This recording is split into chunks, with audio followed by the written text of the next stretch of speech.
অনেক যোগ্য, কিন্তু আপনি হচ্ছে সরষার ভিতরে একটা ভূত। চেয়ার পরিবর্তন হতেই পারে সরকারের মোটিভ মাফিক। আপনি যে দেখেন অনেক আসামি, একেবারে গণহারে যার সাথে যা শত্রুতা ছিল আসামি দিছে। এখানে তো এত আসামি হওয়ার কোনো প্রয়োজন নাই।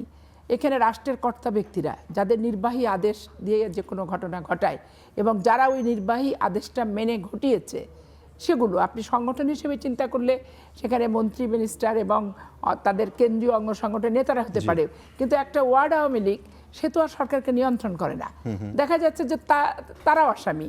তো তারাও যখন আসামি হচ্ছে 1100 জন 1200 জনের তালিকায় শুধু নাম দিচ্ছে, একটা হত্যা মামলা হয়েছে একটা জেলাতে, ওরকম করে আসামি করে দিচ্ছে। এখন একটা ওয়ার্ডের আওয়ামী লীগের সভাপতিকে, আওয়ামী লীগের সমর্থক শেখ হাসিনাকে কিংবা আইজিকে নিয়ন্ত্রণ করার ক্ষমতা কিন্তু রাখে না। তাইলে সর্বোচ্চ নির্বাহী আদেশ দিয়ে যারা ঘটনাটা ঘটাইছে তার বিচারের সাথে ওই ভদ্রলোকের বিচারটাকে মিলবে না কিন্তু, এবং সে আসামি হওয়ারই কিন্তু ঘটনা নাই। ঠিক আছে, এগুলো কিন্তু সবচেয়ে বড় ব্যাপার, যে নিরীহ কোনো মানুষ এইখানে যাতে ফেসে না যায়, এবং ওই জুলাই আগস্টের চেতনা করে মানে এইটাকে নিয়ে যে যারা আসামি সবাইকে শাস্তি দিতে হবে, সাজা দিতে হবে, এরকম কোনো মনোবৃত্তি যাতে এখন চিফ প্রসিকিউটর হিসেবে এখানে কোন জিনিসটা কাজ করেছে? তার কোনো অযোগ্যতা দেখা গেছে নাকি এখানে দলীয় বিবেচনাটাকেই সামনে? অযোগ্যতা যোগ্যতা বলে ব্যাপার না। সবসময় একটা জিনিস মাথায় রাখতে হবে যে আপনি অনেক যোগ্য, কিন্তু আপনি স্বচ্ছতার সাথে কোনো ইয়ে করতে পারছেন না, কিংবা অনেক যোগ্য কিন্তু আপনি হচ্ছে সরষার ভিতরে একটা ভূত। আপনি বাংলাদেশের স্বাধীনতা, সার্বভৌমত্ব, মুক্তিযুদ্ধ এগুলোর জন্য আপনি হুমকি। এক একটা রাষ্ট্র ধরেন সরকার যখন আসে তখন চিন্তা ভাবনা এক এক রকম থাকে। তো এখন সেই চিন্তা ভাবনার আলোকে ধরেন প্রথমে এমনই ছিল যে ডাইরেক্ট হয়তো ক্রস ফায়ার দিয়ে আওয়ামী লীগের নেতাদেরকে মেরে ফেলবো, এরকম একটা ব্যাপার। যেহেতু তারা 1400 জনকে প্রকাশ্য দিবালোকে হত্যা করছে, এটা অস্বীকার করার না। এর সাক্ষীগুলো কিন্তু পুলিশই হবে, এবং এর বাদীও কিন্তু পুলিশই। ব্যক্তি সেখানে খুবই কম, ভাই আত্মীয় এরকম করতে অনেকেই তারপরে পোস্টমর্টম দেখেন না করে দাফন করে দিছে। তো আইনগতভাবে একটা হত্যা মামলার পোস্টমর্টমটা খুব গুরুত্বপূর্ণ, যে ওর শরীরে যে গুলিটা, এই গুলিটা রাষ্ট্রীয় কোষাগারের গুলি না ব্যক্তিগত গুলি। রাষ্ট্রীয় কোষাগারের গুলি যদি হয় তাহলে এখানে পুলিশ ইনভলভ। আবার ব্যক্তিগতভাবে সংগঠন, অঙ্গ সংগঠনের হাতে পুলিশের অস্ত্র দিয়েও অঙ্গ সংগঠনরা ডাইরেক্ট গুলি করলেও করতে পারে, এরকম একটা ব্যাপার থাকে কিন্তু।